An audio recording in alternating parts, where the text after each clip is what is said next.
আলহামদুলিল্লাহি রাব্বিল আলামিন ওয়াসসালাতু ওয়াসসালামু আলা সাইয়্যিদিল মুরসালিন আম্মা বা'দু ফাউযু বিল্লাহি মিনাশ শাইতানির রাজীম বিসমিল্লাহির রহমানির রহিম আসসালাতু ওয়াসসালামু আলাইকা ইয়া রাসূলুল্লাহ ওয়া আলা আলিকা ওয়া আসহাবিকা ইয়া হাবিবাল্লাহ আসসালাতু ওয়াসসালামু আলাইকা ইয়া নবিয়াল্লাহ ওয়া আলা আলিকা ওয়া আসহাবিকা ইয়া নূরাল্লাহ। মাদানী চ্যানেলের দর্শক শ্রোতা, ঐতিহাসিক কোরবানি অনুষ্ঠান নিয়ে আরও একবার উপস্থিত হয়েছি। যে যেখান থেকে আমাদের অনুষ্ঠান দেখছেন, দূরে কিংবা কাছে, দেশে কিংবা প্রবাসে, সকল দর্শকে জানাই আন্তরিক মোবারকবাদ। আজকের পর্ব দর্শক আল্লাহ চাই ইনশাআল্লাহ তাআলা চমৎকার এক ঘটনা নিয়েছি আপনাদের সামনে উপস্থাপনা করার জন্য। এবং যেহেতু ঐতিহাসিক কোরবানি অনুষ্ঠান, আর এই কোরবানির যুগে যুগে জমানার পরিবর্তনে যেভাবে করে ইতিহাস রয়ে গেছে কোরবানির ব্যাপারে, এই দিকগুলো নিয়ে আলোচনা করার চেষ্টা করব। চমৎকার এক টপিক নিয়েছি আজকে আলোচনা করার জন্য, কথা বলার জন্য, চমৎকার ঘটনাও শোনাবো আপনাদেরকে। আসনের পূর্বে একটি দুরূদ শরীফের ফজিলত শ্রবণ করি। নবী রাহমাত শফি উম্মাত সাল্লাল্লাহু তাআলা আলাইহি ওয়াসাল্লামের আলিশান ফরমান, যে ব্যক্তি সকালে এবং সন্ধ্যায় আমার উপর তিনবার করে দুরূদ শরীফ পাঠ করবে, আল্লাহ তাবারক ওয়া তাআলা ওই ব্যক্তির ওই দিন ও রাতের গুনাহকে ক্ষমা করে দিবেন। সাল্লু আলাল হাবিব সাল্লাল্লাহু তাআলা আলা মুহাম্মদ সাল্লাল্লাহু তাআলা আলাইহি ওয়াসাল্লাম। দর্শক, নূহ আলাইহিস সালাতু ওয়াস সালামের ইতিহাস, নূহ আলাইহিস সালাতু ওয়াস সালামের কথা, নূহ আলাইহিস সালাতু ওয়াস সালামের সেই ঘটনা আমাদের অনেকেরই জানা আছে। এবং এই ইতিহাস মানুষ খুব গভীর মনোযোগ সহকারে শুনতে থাকেন। কারণ নূহ আলাইহিস সালাতু ওয়াস সালাম ওই মহান সত্তা, দুনিয়ার জমিনের সর্বপ্রথম রাসূল হিসাবে যাকে আল্লাহ তাআলা পাঠিয়েছেন। হাদিসে পাকে এমনই পাওয়া যায় কি নবী তো অসংখ্য নবী আলাইহিস সালাতু ওয়াস সালাম দুনিয়াতে এসেছেন। তাদের মধ্যে আবার শ্রেণী বিভক্ত ছিল, কেউ নবী ছিলেন, কেউ নবী রসুল ছিলেন। তো বলা হয় হাদিসে পাকের মধ্যে নূহ আলাইহিস সালাতু ওয়াস সালাম দুনিয়ার জমিনে সর্বপ্রথম রসুল। এনার প্লাবনের কথা আমরা শুনে আসছি। কোরআনে পাকের মধ্যে আলাদাভাবে সূরাও রয়েছে এবং এক চমৎকার ঘটনা এই কোরআনে পাকের মধ্যে রয়েছে। আচ্ছা, এর সাথে কোরবানির কি সম্পর্ক? হয়তো প্রশ্ন আসতে পারে দর্শক শ্রোতার, যে নূহ আলাইহিস সালাতু ওয়াস সালামের প্লাবন হয়েছে বা বন্যা হয়েছে, পানি এসেছে উঠেছে, এর সাথে কোরবানির কি ইতিহাস রয়েছে? অবশ্যই ইতিহাস রয়েছে, হয়তো আমরা জানি না অথবা কখনো জানার চেষ্টাও করিনি, ইতিহাস পড়িনি, এই কারণে আমাদের জানা নেই। আজকে জানবেন ইনশাআল্লাহ তাআলা। নূহ আলাইহিস সালাতু ওয়াস সালাম নবীরূপে প্রেরিত হওয়ার পূর্বে তার সমগ্র সম্প্রদায় আল্লাহ পাকের অবাধ্যতা করছিল, আল্লাহ পাকের হুকুমকে অমান্য করছিল। শিরক, কুফর এর মধ্যে জর্জরিত ছিল তার উম্মত, ওই জমানার লোকেরা। যখন ওই মানুষদের হেদায়েতের জন্য আল্লাহ পাক নূহ আলাইহিস সালাতু ওয়াস সালামকে পাঠালেন দুনিয়াতে পথ প্রদর্শক হিসাবে, নবী ও রসুল হিসাবে। নূহ আলাইহিস সালাতু ওয়াস সালাম দুনিয়ার জমিনে আসলেন এবং তিনি আল্লাহ পাকের একাত্মবাদের দাওয়াত দিচ্ছেন। তিনি শরীয়তের হুকুম মানুষকে শিখাচ্ছেন, জানানোর চেষ্টা করলেন। সবাই কি তার কথা মেনেছে বা সবাই কি তার কথা মানতে রাজি হয়েছে? চমৎকার এক ইতিহাস এখানে, চমৎকার এক ঘটনা এখানে। নূহ আলাইহিস সালাতু ওয়াস সালাম মানুষের কাছে কাছে গেলেন, যেতে লাগলেন, দাওয়াত দিতে লাগলেন, দাওয়াত দিতে লাগলেন, দাওয়াত দিতে লাগলেন। কিছু গরিব লোক নূহ আলাইহিস সালাতু ওয়াস সালামের সঙ্গ দিলেন, অসহায় ব্যক্তিরা সঙ্গ দিলেন, গরিব লোকেরা সঙ্গ দিলেন।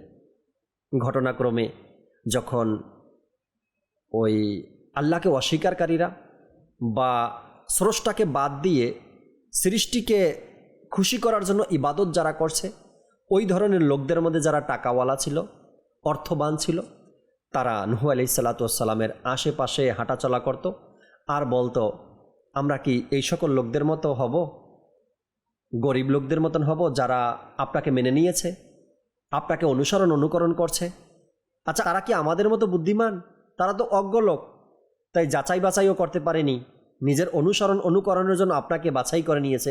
এমন ধরনের কথাবার্তাগুলো নূহ আলাইহিস সালামের আশেপাশে থেকে ওই সকল লোকেরা বলতো, যারা আল্লাহ ব্যতীত অন্য কাউকে ইবাদত করত, অন্য কাউকে খুশি করতে চাইতো। তো নূহ আলাইহিস সালাতু ওয়াস সালাম তারপরও কি নেকির দাওয়াত দেওয়া বন্ধ করেছেন? না।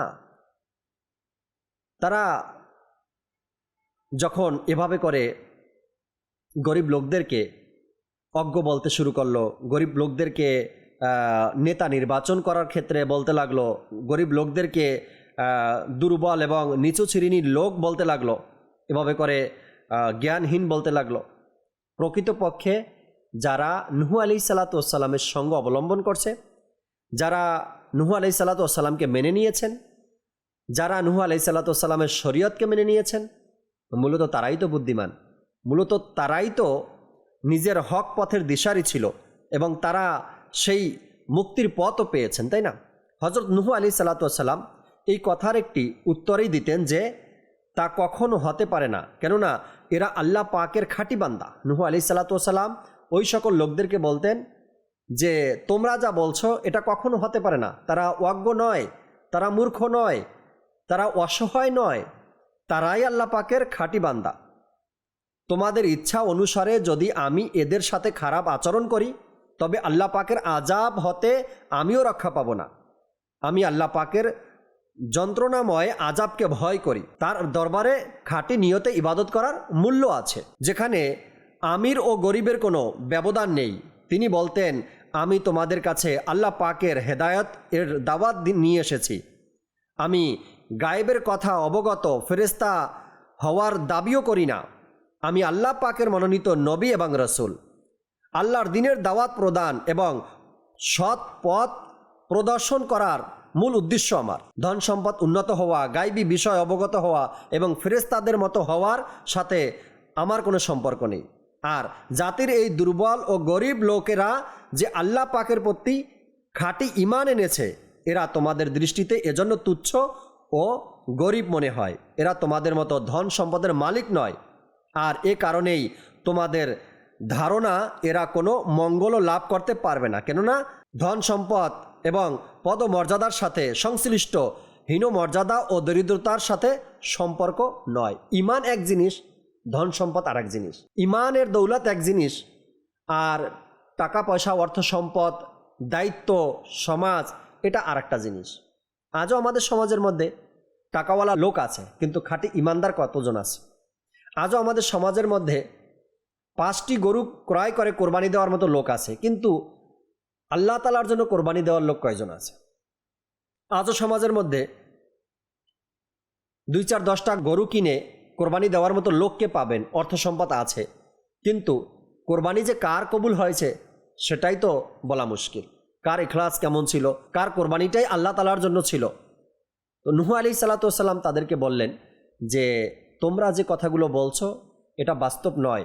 এই যে লোকেরা দেখো আমার আশেপাশে, তারাই খাঁটি বান্দা, তারাই ঈমানদার।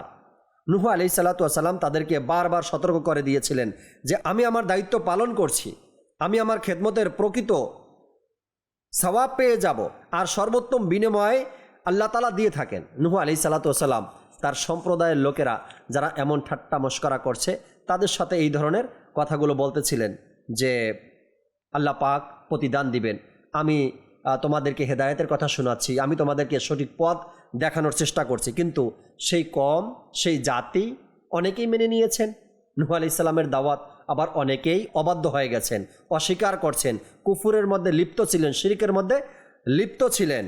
এবং যে সকল লোকেরা নূহ আলাইহিসসালাতু ওয়াসসালামের সঙ্গ দিয়েছে, ওই ব্যক্তিরা যারা কুফর ছাড়তে পারেনি, তারা ঈমান আনছেন যারা, তাদেরকে বলতো যে তোমরা পূর্বের ইবাদতকে ছেড়ে দিয়ে তোমরা নূহ আলাইহিসসালাতু ওয়াসসালামের কথায় আল্লাহ পাকের ইবাদত করছো, তোমরা ফিরে আসো।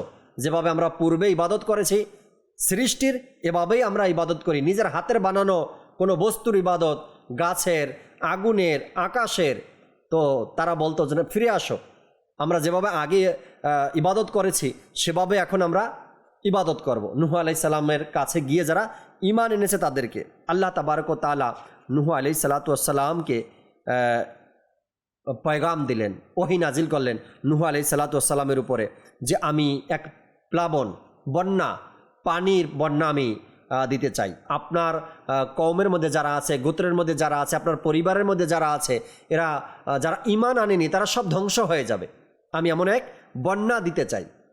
তো নূহ আলাইহিসসালাতু ওয়াসসালাম ভয় পেয়ে গেলেন, একটু দুশ্চিন্তায় পড়ে গেলেন। নিজের সন্তানরা এর মধ্যে আছে, নিজের স্ত্রী এর মধ্যে আছে, পরিবারের লোকজনরা আছে এর মধ্যে, কি হবে এখন?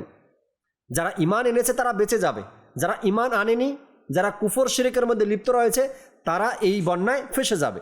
তো নূহ আলাইহিসসালাতু ওয়াসসালাম তখন আল্লাহ তাআলার দরবারে ফরিয়াদ করলেন, মাওলা আমার সন্তানও তো এর মধ্যে আছে। নূহ আলাইহিসসালাতু ওয়াসসালামের সন্তানও আল্লাহ পাকের একাত্মবাদকে মেনে নেয়নি, অর্থাৎ অস্বীকার করেছে। নূহ আলাইহিস সালাতু ওয়াস সালাম যে দাওয়াত দিয়েছিলেন সেই দাওয়াতকে অস্বীকার করেছে নূহ আলাইহিস সালামের সন্তান। এমনকি তার স্ত্রীও সেই কুফরি আকিদা পোষণ করত। নূহ আলাইহিস সালামের স্ত্রী তিনিও কুফরি আকিদা পোষণ করত। নূহ আলাইহিস সালাতু ওয়াস সালামকে তখন আল্লাহ পাক ইরশাদ করলেন যে বিষয় আপনি জানেন না সে বিষয় এভাবে আপনি দোয়া করতে পারেন না, কেননা তারা কুফর করছে, তারা কুফরের মধ্যে লিপ্ত রয়েছে।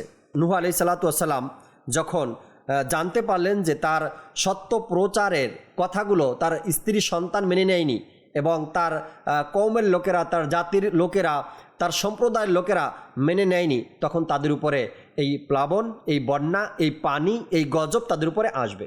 আল্লাহ তাবারক ওয়া তাআলা তখন নূহ আলাইহিস সালাতু ওয়াস সালামকে ইরশাদ করলেন যে আপনি একটি কাঠ দিয়ে নৌকা তৈরি করেন। এখানেও চমৎকার এক ইতিহাস ঘটেছে। যারা ঈমান আনতে অস্বীকার করছে, যারা ঈমান আনবে না, তারা সেখানেও পৌঁছে গেল।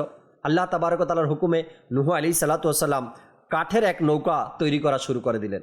যখন নৌকা তৈরি করছেন তখন সেই অবাধ্য লোকেরা, আল্লাহর নাফরমানি যারা করত, তারা সেখানে পৌঁছে গেল এবং নূহ আলাইহিস সালাতু ওয়াস সালামকে এভাবে বলছে, যখন আমরা ডুবে যাব, যখন আমরা ভেসে যাব, যখন আমরা মরে যাব, তখন আপনি আপনার সাথে যারা আছে, ঈমান এনেছে, আপনাকে যারা অনুসরণ করছে, তাদেরকে এই নৌকায় উঠিয়ে আপনি বেঁচে যাবেন। এমন কিছু ঠাট্টা মশকরা নূহ আলাইহিস সালাতু ওয়াস সালামের সাথে ওই লোকেরা করতেছিল। আল্লাহ পাক যখন দেখলেন যে নূহ আলাইহিস সালাতু ওয়াস সালামের সেই নৌকা বানানো শেষ হয়ে গেছে, নৌকা প্রস্তুত হয়ে গেছে, পানিতে ভাসার মতন এখন এক নৌকা তৈরি হয়ে গেছেন, তখন আল্লাহ পাক আকাশকে হুকুম করলেন যে পানি বর্ষণ শুরু করে দাও। তো বলা হয় যখন সে পানির বন্যা শুরু হয়ে গেছে, আসমান থেকে পানি বর্ষণ শুরু হয়ে গেছে, তখন পুরো মহল্লা, পুরো এলাকা, পুরো দেশ, পুরো জাতি পানির নিচে ডুবে গেছে। তারাই বাঁচতে পারছে যারা নূহ আলাইহিস সালাতু ওয়াস সালামের উপরে ঈমান এনেছিল এবং আল্লাহ তাবারক ওয়া তাআলাকে মেনে নিয়েছেন। কোরবানির সম্পর্ক কি এই ঘটনার সাথে? আচ্ছা, এই ঘটনা আমরা পূর্বেও শুনেছেন হয়তো দর্শক, যে নূহ আলাইহিস সালাতু ওয়াস সালামের এই নৌকা কিস্তির এই ঘটনা, বন্যা এসেছে, পানির বন্যা এসেছে, সব ভেসে গেছে, সব ধ্বংস হয়ে গেছে। আল্লাহর পক্ষ থেকে গজব ছিল, এটা আযাব ছিল ওই সকল লোকদের জন্য যারা ঈমান আনতে পারেনি। কিন্তু কোরবানির কি সম্পর্ক এখানে? হ্যাঁ, কোরবানির সম্পর্ক দেখেন কতটুকু। নূহ আলাইহিস সালাতু ওয়াস সালাম যখন আকাশ থেকে বর্ষা শুরু হয়ে গেল, বৃষ্টি শুরু হয়ে গেল, যতক্ষণ প্রয়োজন ছিল, যতটুকু প্রয়োজন হলো, আল্লাহ পাকের হুকুমে বৃষ্টি বর্ষণ হতে থাকলো। একটা পর্যায়ে এসে বৃষ্টি থেমে গেল। বৃষ্টি থামার পরে আস্তে আস্তে পানি শুকাতে থাকলো। আজকাল প্রায় বছরেই বাংলাদেশেও এমন দেখা যায় যে বৃষ্টি অথবা নদীর পানি বিভিন্ন অঞ্চলে চলে আসে। প্রায় সময় দক্ষিণ অঞ্চলে বা নোয়াখালীতে অথবা চট্টগ্রামে এমন দেখি আমরা সোশ্যাল মিডিয়ার মাধ্যমে। দাওয়াত ইসলামীরও FGRF-এর যে কার্যক্রম রয়েছে সেখানে চলে যায়, ইসলামীরা কাজ করে, ত্রাণ বিতরণ করে। বাংলাদেশেও হয়, কিন্তু ওটা না যেটা নূহ আলাইহিস সালামের জমানায় হয়েছে। পুরো গোত্রকে ডুবিয়ে দেওয়া হয়েছে, পানির নিচে চলে গেছে, মানে বেঁচে থাকার মতো কোনো কিছুই আর ছিল না। যদি গাছের উপরে চলে যায়, বিল্ডিংয়ের উপরে চলে যায়, 5 তলার উপরে, 10 তলার উপরে পানি চলে যায়, তখন আর বাঁচার উপায় কি রয়েছে? শুধুমাত্র ওই নৌকার মধ্যে যারা ছিল একমাত্র তারাই বেঁচে গেছে। যখন আল্লাহর হুকুমে আবার বৃষ্টি বন্ধ হয়ে গেল, পানি কমতে লাগলো, পানি কমতে লাগলো, পানি কমতে লাগলো, মাটি দেখা শুরু হয়ে গেল। পানি কমতে কমতে প্রথম তো গাছপালা নজরে আসলো, দেখা গেল। এরপর মাটিও দেখা শুরু হয়ে গেল, যে মাটি দেখা গেছে। একটা সময় নূহ আলাইহিস সালাতু ওয়াস সালাম নৌকা থেকে নামবেন, নিচে প্রথম পা রাখবেন, আর যখন কদম মোবারক মাটিতে রাখলেন, মাটিতে রেখে আল্লাহ পাকের শুকরিয়া আদায় করলেন। ওলামায়ে কেরাম বলেন এই শুকরিয়ার সেজদাই হলো নূহ আলাইহিস সালাতু ওয়াস সালামের কোরবানি। আল্লাহু আকবার! কেমন শুকরিয়া ছিল মাওলার দরবারে নূহ আলাইহিস সালাতু ওয়াস সালামের, কেমন শুকরিয়ার সেজদা ছিল। হয়তো আমরাও সেজদা করি, আর নবী রাসূলরাও সেজদা করেছেন। শুকরিয়ার সেজদা আমাদের থেকে উঠে গেছে, মূলত আমাদের থেকে শুকরিয়া সেজদা উঠে গেছে। শুকরিয়া সেজদা কখন করে মানুষ? যখন আল্লাহ পাকের পক্ষ থেকে কোনো নিয়ামত পায়, যখন অতিরিক্ত খুশি উদযাপন হয়, খুশি অন্তরে প্রভাবিত হয়, তখন মানুষ সেই শুকরিয়া সেজদা আদায় করে। আজকাল আমরা কি করি? শুকরিয়া সেজদা তো দূরের কথা, যদি খুশি হই বা আনন্দ ঘন মুহূর্ত আসে তখন আমরা হারামে ব্যস্ত হয়ে যাই, হারাম কাজে আমরা লিপ্ত হয়ে যাই, হারাম বিষয়গুলো আমাদের মাথায় তখন কাজ করে। আল্লাহ তাআলার পানা ইসলামের সৌন্দর্য, নবী রসুলদের সুন্নাতে মোবারকা, সেটা তো শুকরিয়া স্বরূপ সেজদা আদায় করা। আল্লাহ রসুল সাল্লাল্লাহু তাআলা আলাইহি সাল্লামকে দেখেন, আল্লাহ রসুল সাল্লাল্লাহু আলাইহি সাল্লামের হায়াতে মোবারকাতে কত শতবার শুকরিয়া স্বরূপ সেজদা আদায় করছেন। আজকাল দাওয়াত ইসলামী আমাদেরকে এই শিক্ষা দেয় যে আমরা যেন শুকরিয়ার সেজদা আদায় করি। যেমন যখন বছরে একবার দাওয়াত ইসলামীর বছর পূর্তি হয়, 41 বছর পূর্তিতে, 42 বছর পূর্তিতে, সেপ্টেম্বরের 2 তারিখে, তখন আমরা সবাই মিলে শুকরিয়ার সেজদা আদায় করি। এরপরে মাদানী চ্যানেলের যখন বছর পূর্তি হয় 10 রমজানে, তখনও শুকরিয়া সেজদা আদায় করি। দাওয়াত ইসলামী এই ইসলামের সৌন্দর্য, ইসলামের সুন্নতগুলো আমাদের মাঝে জীবিত করছে, যেন আমরা এই সুন্নতগুলো আদায় করতে পারি। যে ইতিহাসের কথা আজ আমরা জানলাম বা শুনলাম, যে ঘটনাগুলো আপনাদের সামনে তুলে ধরার চেষ্টা করলাম, এ থেকে কিছু শিক্ষাও আমাদের গ্রহণ করা উচিত। নাম্বার 1, কি আমরা উপলব্ধি করতে পারি, এ থেকে আমরা কি শিক্ষা গ্রহণ করতে পারি। 1 নম্বরে, প্রত্যেক মানুষকে নিজের কার্যকলাপ ও আমলের জন্য নিজেই আল্লাহ পাকের দরবারে জবাবদিহিতা করতে হবে। সুতরাং পিতার উচ্চ মর্যাদা দিয়ে পুত্রের পাপের প্রতিকার হবে না, এবং পুত্রের নেক আমল ও সৌভাগ্য পিতার অবাধ্যতার বিনিময়ে হতে পারে না। হযরত নূহ আলাইহিস সালাম এর নবুয়াত ও পয়গাম্বারি পুত্র কেনানের কুফরের শাস্তি হতে বাঁচাতে পারেনি। অর্থাৎ বাবার নেক আমল দিয়ে সন্তানকে বাঁচানো যাবে না, প্রত্যেকে নিজের কার্যকলাপ ও আমলের জন্য নিজেকেই আল্লাহ পাকের দরবারে হিসাব নিকাশ দিতে হবে। নাম্বার 2, অসৎসঙ্গ মানুষকে কুফর পর্যন্ত নিয়ে যায়। সে কুফর করতেও দ্বিধাবোধ করে না। নিজের বাবা ছিলেন নবী রসুল, কিন্তু সন্তান অসৎ সঙ্গ লাভ করার কারণে কুফর করার মতো মারাত্মক জায়গায় নিজেকে নিয়ে গিয়েছেন। আর নাম্বার 3, আল্লাহ পাকের উপর পূর্ণ নির্ভর ও ভরসা রাখার সাথে বাহ্যিক উপকরণের ব্যবহার তাওয়াক্কুল এর পরিপন্থী নয়, বরং আল্লাহর উপর তাওয়াক্কুলের জন্য সঠিক কর্মপন্থা। সে কারণেই তো হযরত নূহ আলাইহিস সালামের প্লাবন হতে রক্ষা পাওয়ার জন্য হযরত নূহ আলাইহিস সালামের নৌকার প্রয়োজন হয়েছে। নাম্বার 4, আল্লাহ পাকের পয়গম্বর এবং নিষ্পাপ হওয়া সত্ত্বেও মানবীয় স্বভাব সুলভ কারণে আম্বিয়া আলাইহিস সালাতু ওয়াসসালামগণ আল্লাহ পাকের হুকুমগুলো পালন করে দুনিয়ার জমিনে যেটা যখন প্রয়োজন ছিল, সেই প্রয়োজনীয় বস্তুগুলো, প্রয়োজনীয় জিনিসগুলো, প্রয়োজনীয় কার্যক্রমগুলো নিজেরা করতেন। তারা নিশ্চিতভাবে নিষ্পাপ।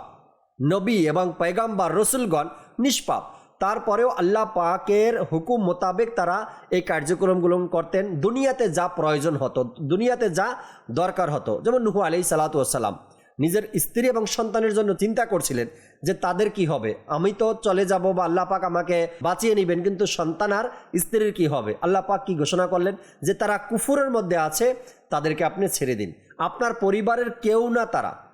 এবং আরেকটি বিষয় এখানে, কর্মফল সম্পর্কীয় আল্লাহ পাকের আইন যদিও প্রত্যেক ক্ষেত্রেই নিজের কাজ করে যাচ্ছে, কিন্তু তা জরুরি নয় যে প্রত্যেক অপরাধের শাস্তি কিংবা প্রত্যেক ন্যাক কাজের বিনিময় দুনিয়াতে পাওয়া যাবে। কেননা এ দুনিয়ায় কর্মক্ষেত্র আর কর্মফলের জন্য আখিরাতে নির্দিষ্ট করা হয়েছে। তবুও জুলুম এবং অহংকার, এ দুটি মন্দ কাজের শাস্তি কোনো না কোনো প্রকারে এখানে দুনিয়াতে অবশ্যই পাওয়া যায়। নেকির সওয়াব আল্লাহ তাআলা, প্রতিদান আল্লাহ তাআলা আখিরাতে দিবেন। কিন্তু এখানে বলা হয়েছে দুটি বিষয়, অহংকার এবং মন্দ কাজের শাস্তি কোনো না কোনোভাবেই আল্লাহ পাক দুনিয়াতে দিয়ে দেয়, মানুষকে পেয়ে যায়। আর নেকি যা করি আমরা, এর প্রতিদান আল্লাহ পাক আমাদেরকে আখিরাতে দিবেন। আর নেকির ফলাফল আমাদেরকে কিয়ামতের ময়দানে দেওয়া হবে, আর এর জন্য আমরা জান্নাত পাবো। আল্লাহ তাআলা আমাদেরকে জান্নাতের ফয়সালা করে দিবেন। যে বিষয়গুলো ফুটে উঠলো আমাদের, যে সংস্পর্শ নবী রসুলদের সন্তানদেরকেও কুফরে নিয়ে যায়, এবং বলা হয় প্রত্যেক মানুষের কর্মফলের হিসাব নিকাশ নিজেকেই আল্লাহ তাআলার দরবারে দিতে হবে। অনেক সময় আমাদের সমাজের মধ্যে বাবা আলিম হয়, সন্তান জালিম হয়, অর্থাৎ সন্তান অবৈধ কাজে জড়িত হয়ে যায়। মানুষ তখন বাবার দিকে আঙ্গুল তুলে বলে বাবা তো আলিম, বাবা তো হুজুর, কিন্তু সন্তান কিভাবে এমন হলো? সন্তানকে কি সে মানুষ করতে পারেনি? না, বাবা আমলদার হতে পারে, বাবা জান্নাতি হতে পারে, বাবা নেককার হতে পারে, বাবা আলিম হতে পারে, কিন্তু সন্তান খারাপ পথে যেতেই পারে। সঙ্গ দোষে লোহা ভাসে। এখন সন্তানের সঙ্গ কেমন ছিল, সন্তান কোন পথে কিভাবে চলে গেল, বাবা টেরই পায়নি, বাবা বলতেই পারেনি। যেখানে কোরআনে পাকের মধ্যে নবী রসুলদের ব্যাপারে এসেছে যে তাদের সন্তানরাও কুফর করেছে। তো এই জন্য বলা হয় কি, সন্তানের গুনাহের পাপের ভার, পাপের বোঝা বাবার মাথায় না চাপানো, সন্তানের জন্য বাবাকে অসম্মানী না করা, সন্তানের জন্য বাবাকে বেজ্জতি না করা, আবার বাবার জন্য সন্তানকে অপমান না করা। আল্লাহ পাক আমাদেরকে বোঝার এবং আমল করার তৌফিক দিক। শুকরিয়ার সেজদা আদায় করার মতো মন মানসিকতা আল্লাহ তাআলা আমাদেরকে দান করুক। জানহু আলাইহিস সালাতু ওয়াস সালামের মধ্যে ছিলেন এবং এই মোবারক বৈশিষ্ট্য তার মধ্যে ছিল যে তিনি শুকরিয়ার সেজদা আদায় করতেন বা করেছেন। আল্লাহ পাক আমাদেরকেও নিয়ামত পাওয়ার পরে, আল্লাহ পাকের দয়া পাওয়ার পরে শুকরিয়ার সেজদা যেন আমরা আদায় করতে পারি। আমিন বিজাহিন নবিল আমিন সাল্লাল্লাহু তাআলা আলাইহি ওয়াসাল্লাম। দর্শক শ্রোতা, আগামী পর্বে আবারও ঐতিহাসিক কোরবানি অনুষ্ঠানে ইনশাআল্লাহ তাআলা নতুন বিষয়, নতুন আয়াতে কারিমা এবং নতুন হাদিসে পাক আপনাদের সামনে তুলে ধরার চেষ্টা করব। ততক্ষণ মাদানী চ্যানেলের সাথেই থাকুন। সাল্লু আলাল হাবিব সাল্লাল্লাহু তাআলা আলা মুহাম্মদ সাল্লাল্লাহু তাআলা আলাইহি ওয়াসাল্লাম।